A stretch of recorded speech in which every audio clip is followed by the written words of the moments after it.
Welcome back to the deep dive. Our job here is to take a monumental stack of sources, articles, research, historical data, and of course the core text itself, and craft you the essential blueprint for true understanding. And today we're not just looking at a ghost story. No, not at all. We are conducting what feels like an architectural and, I guess, journalistic investigation.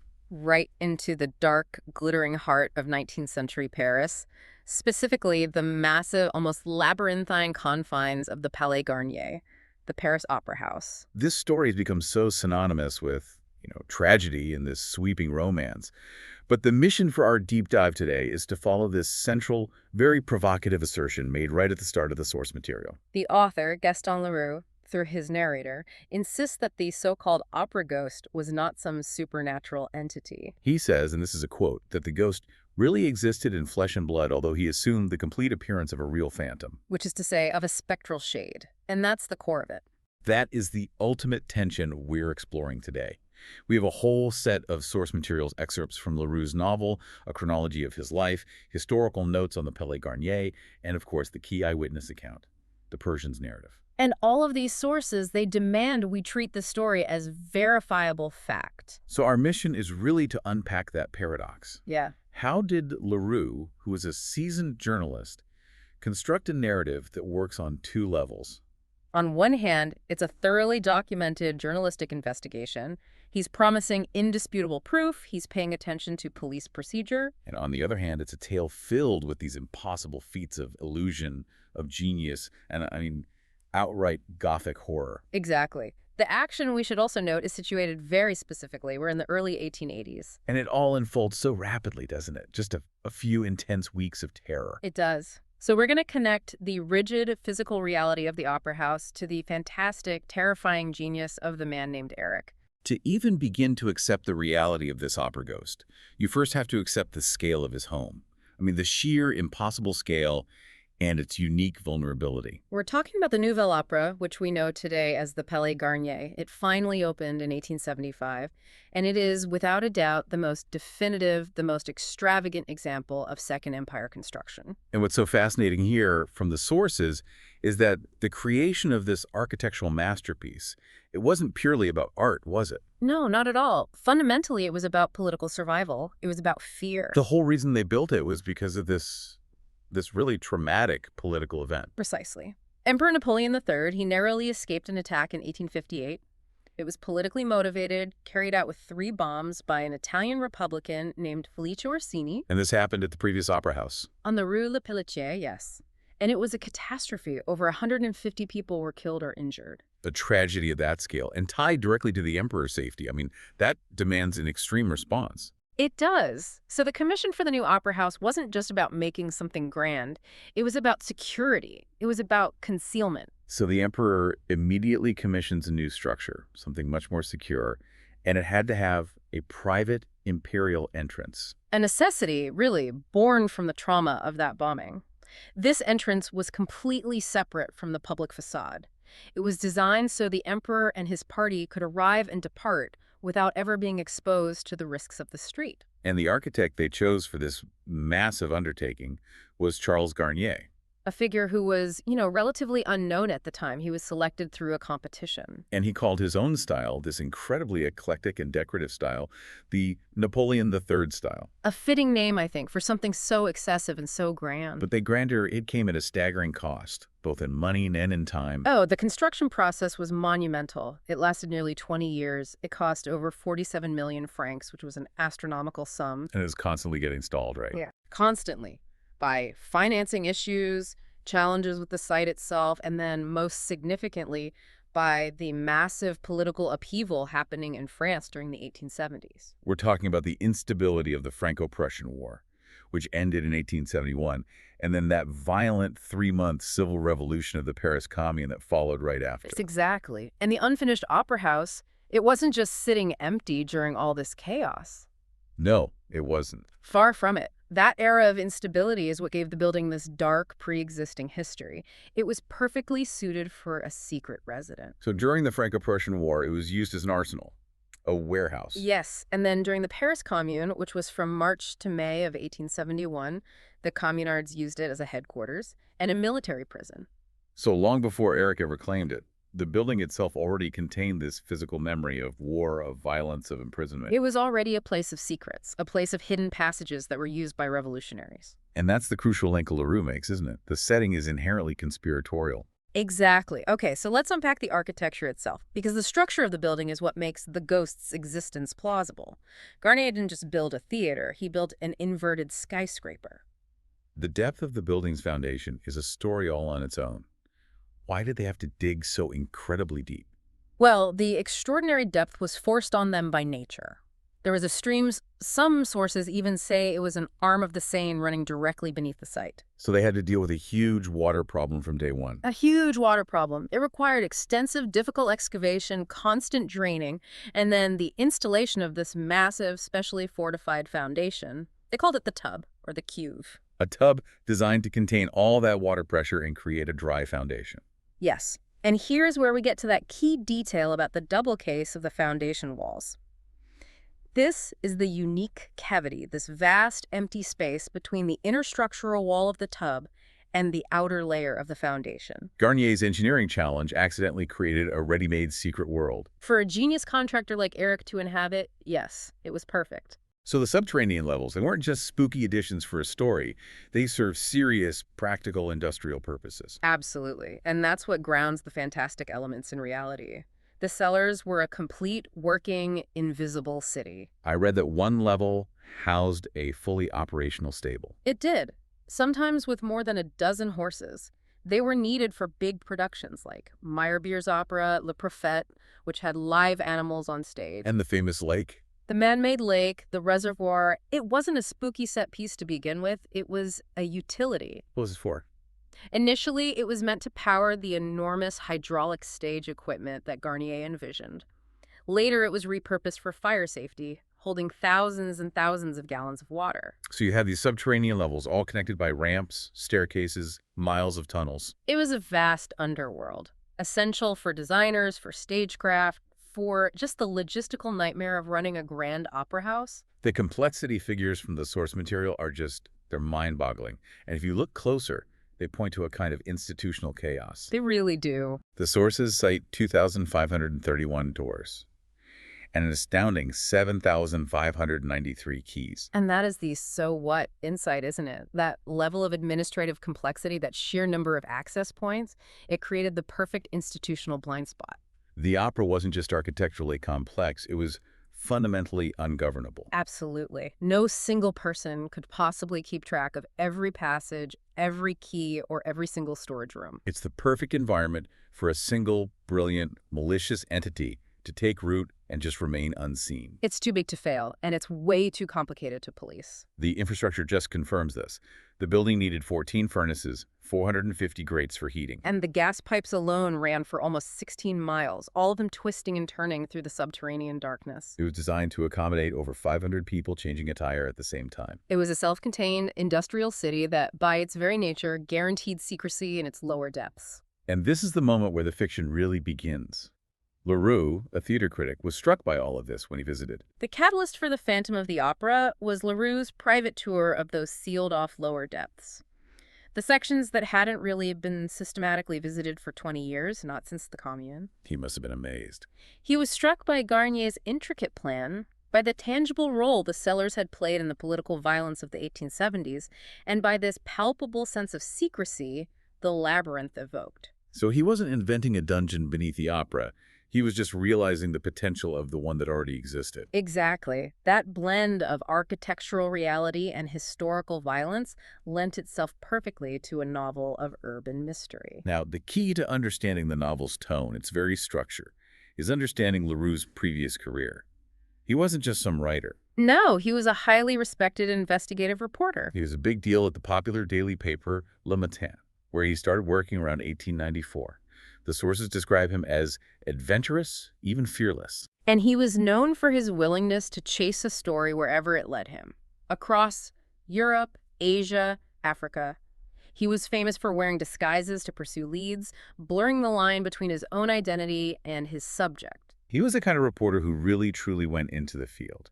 He was documenting the biggest geopolitical events of his era. He witnessed the Russian Revolution of 1905 firsthand, which, I mean, that just speaks to his tenacity and his commitment to frontline journalism. And his foundation wasn't just in journalism, it was in law.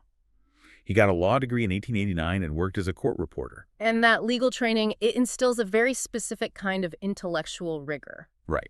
Absolutely. That background prompted him to question everything and to accept little at face value. So when he transitioned to writing fiction full-time in 1907, he immediately applied that same framework to his work. Crafting these locked room mysteries like The Mystery of the Yellow Room. Exactly. So when the narrator of Phantom opens the novel by promising the reader indisputable proof and verifiable facts, that's not just a literary trick. That's Leroux the journalist. He's assuring you that he has conducted a complete inquiry. It is. The novel, it owes a debt to the great Gothic tradition of the 19th century, with its mysterious figures and terrifying settings. But it also functions as this crucial precursor to the 20th century detective stories. Like Agatha Christie. The ones that would flourish with writers like Agatha Christie, yes. He is trying to bridge those two genres. But wait a minute, if he's promising journalism, doesn't that immediately ruin the fun? Isn't the point of a Gothic story the uncertainty? The not knowing. Yeah, the lingering possibility that it might be supernatural, like in Mérimée La Venus de Lille. That's the core tension. That's the paradox of proof. Leroux does something radical. He explicitly deflates the supernatural tension right from the very first page.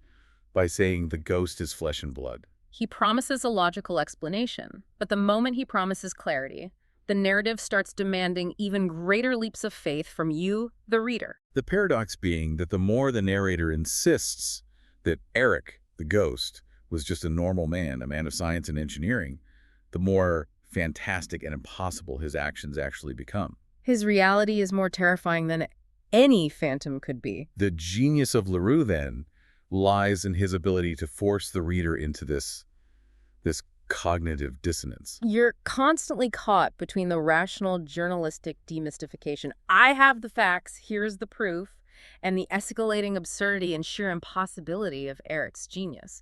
His movements, his powers of ventriloquism and illusion. He anchors the impossible in the verifiable. In the verifiable architecture of the Palais Garnier, yes. It's the ultimate narrative challenge. Believe the most unbelievable thing because a journalist told you it was true. So the opera ghost was deeply ingrained in the institutional culture of the Palais Garnier. He wasn't some fleeting shadow. No, he was a pervasive legend, especially among the corps de ballet. They described him as a man in dress clothes who just moved and vanished without a trace, stalking the building. And every minor calamity, from a dancer slipping to a misplaced prop, it was blamed on him. Exactly. But the source material provides this crucial moment of verification. The detailed description from Joseph Buquet, the chief scene shifter. And Buquet was key because he was known to be a serious, sober, steady man. Precisely the kind of reliable witness a journalist would want to rely on. And he provided these chilling, specific details that transform the legend into a palpable threat. And those details they're profoundly horrific. Buquet described the Phantom as extraordinarily thin. A dress coat just hanging on a mere skeleton frame? His face had 2 big black holes where the eyes should be, like a skull.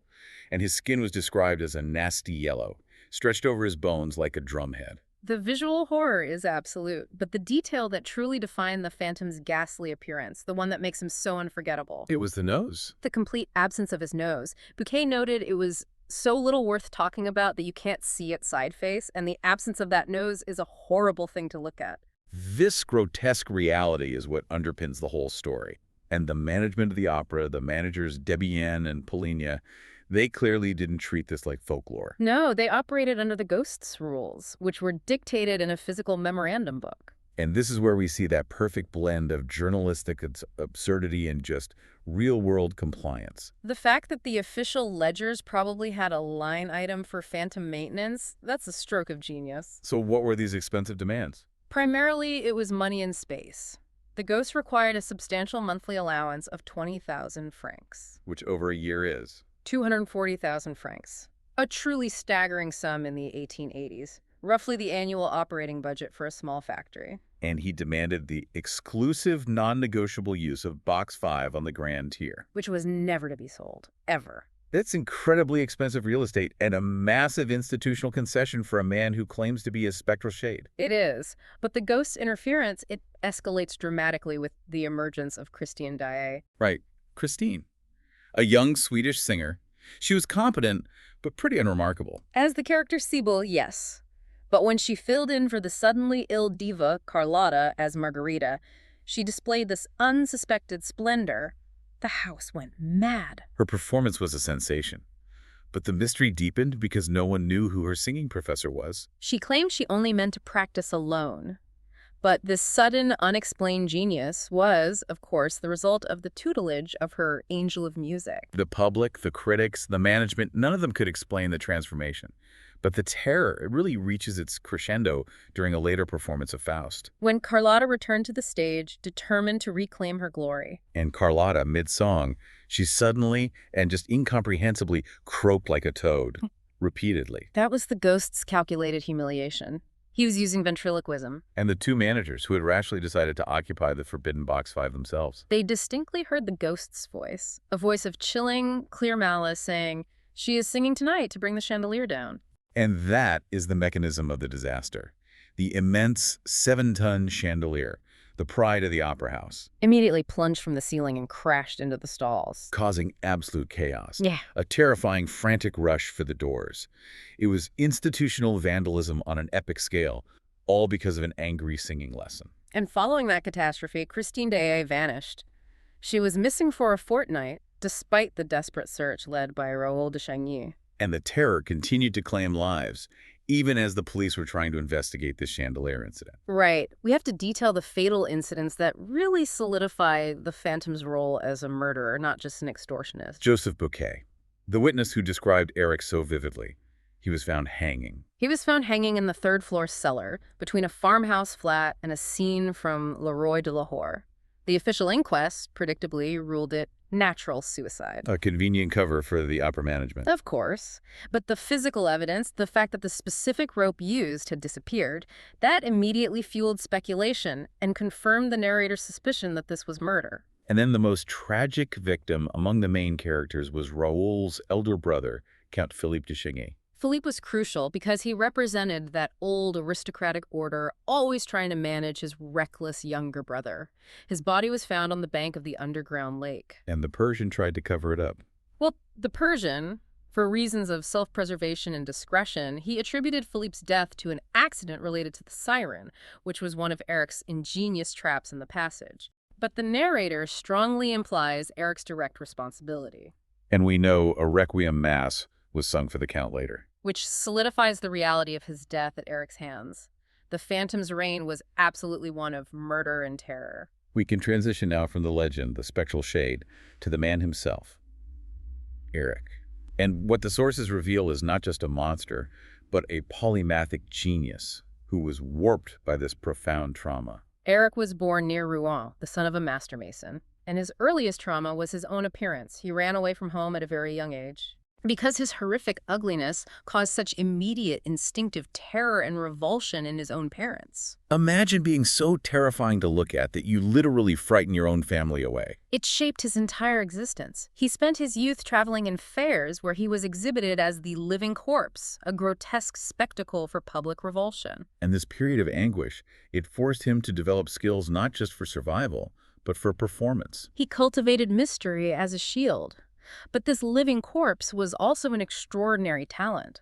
The sources detail a frightening array of skills. He was a master musician, a ventriloquist, a conjurer. The ventriloquism we see, he perfected it during his time in the fairs. It enabled him to project his voice across great distances, make inanimate objects appear to speak, a skill he later used to humiliate Carlotta. And then there's the more New lethal skill. Yes, he acquired an incredible skill in the art of strangulation, specializing in the use of the Punjab lasso, a deadly, thin weapon made of catgut.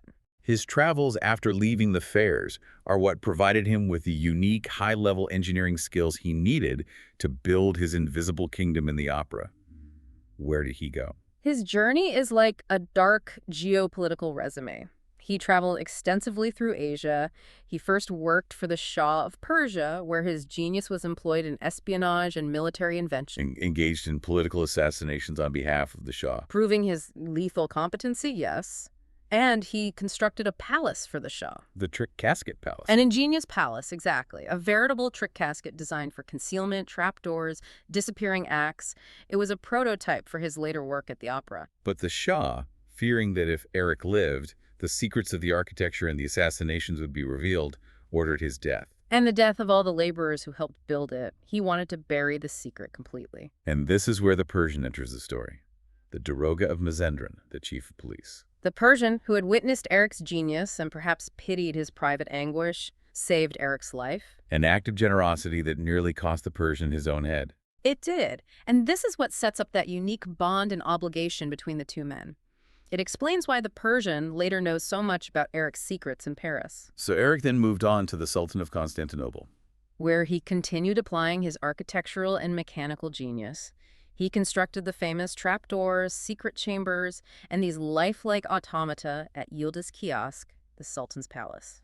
So these positions, they exposed him to the highest levels of illusion, political intrigue, and hidden construction methods. It's profoundly ironic, then, that after all this international villainy working for emperors and sultans, he comes back to Paris because he longed to be someone like everybody else. He just craved normalcy, a quiet life, a place to belong. His return was timed perfectly with the construction of the new opera house. Because he was a master mason's son and had this vast experience, he was able to become a contractor. He successfully tendered for part of the foundations. And this gave him the golden ticket to building his hidden domain. Precisely. His work as a foundation contractor allowed him to work unsupervised when the official construction was suspended during the political unrest of the Commune. And he used this opportunity to construct his secret domain into the double case of the foundation walls. That cavity we mentioned earlier, between the inner and outer structural walls of the giant tub, he literally built a home within a fortress. But his greatest defense was always psychological. It was built on artifice and illusion. He is a master of maintaining these illusions. His mask is the central tool of his existence. It literally separates the horrifically mutilated human face, the raw, painful reality of Erik, from the apparition, the fearful perception of the ghost. And that separation is why the eyewitness accounts of the ghost varied so wildly. They saw what their fear told them to see. A walking skeleton, a blazing skull, glowing yellow cat's eyes. The observer's terror completed the supernatural illusion for him. And Erik understood that psychological warfare perfectly. He capitalized on fear, recognizing that terror is a more valuable currency than revulsion. He cultivated the myth of the phantom to protect his secrecy and his home. And his physical lair itself was an engineering feat. It was built on the edge of the man-made underground lake in the deepest cellars. Reaching it required navigating the maze of ramps and tunnels, and then a silent crossing of the leaden waters of the lake by boat. And for transport through the winding passages, he used the white horse, Caesar, which he had stolen from the production of Le Prophète. It was a fully functional, mobile, hidden life. And the key to his impregnability was that direct link to Paris's revolutionary past. Yes. He had access to the Communist Road, a secret passage originally contrived during the Paris Commune to convey prisoners to deep dungeons. This passage provided him with a direct, secure route from Christine's dressing room all the way down to his hidden lair, making him appear capable of impossible teleportation. So, the relationship between Erik and Christine Daaé, it's really less a grand, sweeping romance and more an intense, sustained act of emotional manipulation. And it's rooted in his profound loneliness and artistic obsession. He initially trapped Christine by capitalizing on her innocence and her grief over her late father. Her father, who was a great violinist, had told her about the angel of music. This angel who visits children with celestial harmonies and guides their talent. And Erik simply pretended to be this celestial voice. He spoke to her from behind her dressing room wall. He began providing tutelage, unseen, omnipresent, which is what led to her sudden phenomenal success. Their relationship forged this terrifying link between art and suffering. Erik's music, particularly his great unperformed masterpiece, Don Juan Triumphant. It was described in the sources as being born of every emotion, every suffering of which mankind is capable. And Christine was captivated by the pure genius of his music, even as she became more and more terrified by the man who owned it. The manipulation then turned into outright blackmail. the moment Erik realized she had feelings for Raoul. He threatened to withdraw his lessons, to destroy her career if she did not return his love. His obsessive desire wasn't just to possess her, but to be loved for himself, this desperate yearning for acceptance that his face always denied him. Which brings us to Raoul de Chagny, the designated hero, who is so consistently characterized as the perfect foil to Erik. Raoul, the Viscount, he represents the codified aristocratic behavior of the late 19th century. He is static, innocent, almost candid, and critically, he's emotionally and functionally inept compared to the dangerous, self-made genius of Erik. He's always supported by his elder brother, Count Philippe, which just highlights his dependency. His inadequacy is never clearer than during the climax. He's reckless, he's driven by this impulsive love, but he lacks the practical knowledge to survive in Erik's domain. Which is exactly why the Persian had to get involved. Exactly. The Persian, the former daroga of Mazendran, had to swoop in to orchestrate the attempt at Christine's rescue. He's the one who provides the strategy, the key, the critical knowledge, and he's constantly managing Raoul's reckless impulses that threaten to get them both killed. The rescue attempt leads them through the secret entrance behind the mirror and down the Communist road, and they eventually drop into the heart of Erik's private residence. The one he constructed in the double case of the foundation walls. And they find themselves in the ultimate expression of Erik's malicious genius, the torture chamber. This chamber is one of the most mechanically detailed elements of the novel. It was a hexagonal room lined entirely with mirrors, a veritable palace of illusion. In this room, the Persian knew about it from Erik's time in Persia. He knew it had been created by Erik years earlier in Mazendran, designed specifically to psychologically terrify victims through endless reflection and disorientation. The sheer visual horror was compounded by the technical complexity. The rotation of internal drums could instantaneously transform the reflections from innocent scenes to terrifying ones, like an illusory forest. But the truly terrifying mechanism lay beneath the floor, proving Erik's ability to turn the entire opera house into a weapon. Raoul and the Persian, trapped, they burst the bung of what they thought was a water barrel. Only to discover, to their horror, that the floor contained a layer of gunpowder. Erik had turned the entire subterranean space into a massive, high-stakes explosive device. This confirmed Erik's pathetic but dangerous goal. I want to have a nice, quiet flat with ordinary doors and windows and a wife inside it like anybody else. He was tired of living like a mountebank in a house with a false bottom. So, with Raoul and the Persian trapped beneath the trapdoor, Christine faced the ultimate moral and romantic torture, the choice. In 2 ebony caskets were 2 Japanese bronze figures, a scorpion and a grasshopper. We need to detail this mechanism clearly because it is the critical binary choice of the entire novel. The mechanism was absolute and irreversible. Turning the scorpion meant yes to marrying Erik. This choice would trigger a complex, hidden mechanism designed to soak and drown the powder magazine using water diverted from the lake. It would save the opera and everyone inside. And the grasshopper. Turning the grasshopper meant no, and that would trigger an electric current to blow up the powder, killing everyone at the opera, including Erik, Raoul, and the Persian, at 11 p.m. the following evening. So the ultimate torture wasn't physical. It was this forced choice between lifelong bondage to a monster and the mass murder of hundreds, including the man she loved. She had the power to kill or save everyone. And it was Christine's sublime devotion and her sheer compassion that resolved the crisis. She chose to turn the scorpion. She consented to be Erik's living wife. And this choice, which she made out of pity and responsibility, it had this profound transformative effect on him. He fell at her feet crying. He said, "I have tasted all the happiness the world can offer." This single act of human acceptance, her tears flowing onto his forehead, mingling with his grotesque features, it was his sudden final redemption. And having finally experienced genuine, uncoerced human love and acceptance, Erik released her. In a stunning reversal, he gave her the plain gold wedding ring, which was intended for her, and told her to go marry Raoul. He offered it as his wedding present. He realized he was simply a poor dog ready to die for her. That act of self-sacrificing love is the core dramatic climax of the entire source text. So following Erik's transformation and release, Raoul and Christine left Paris together. They were resolved to find a quiet spot to hide their happiness, departing from the northern railway station of the world. The threat was over, but the mysteries and the dead remained. The aftermath was messy. Count Philippe's body was recovered from the lake bank. And Erik, having chosen to die of a broken heart. He had achieved the only thing he ever wanted, acceptance, and he knew he couldn't keep it through force. So later, He kept his promise and sent the Persian Christine's papers and the various relics of their relationship. Like a pair of gloves, a shoe buckle, handkerchiefs? Exactly. And Christine had a final, secret promise to keep. What was that?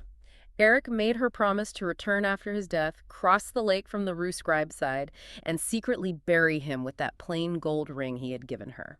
It was his final, quiet request for human dignity. Meanwhile, the official police investigation, which was led by Magistrate Four and Commissary Meffroy, who, interestingly, appeared in Leroux's earlier work. They failed completely to uncover the truth. And their failure, it really underscores Leroux's core argument about the limitations of pure fact-finding. The police missed the truth entirely because of their too literal dependence on fact. They just couldn't accept a narrative this fantastic and extraordinary. They dismissed the ghost as superstition, and so they missed the flesh-and-blood killer operating right beneath their feet. It was the narrator's own journalistic inquiry that confirmed the myth decades later.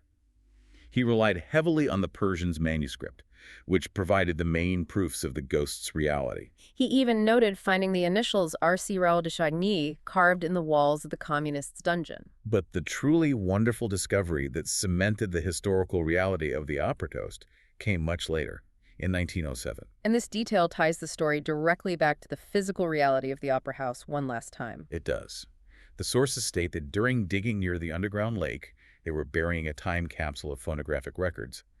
The workmen laid bare a corpse. And the narrator was able to prove this was the skeleton of the opera ghost.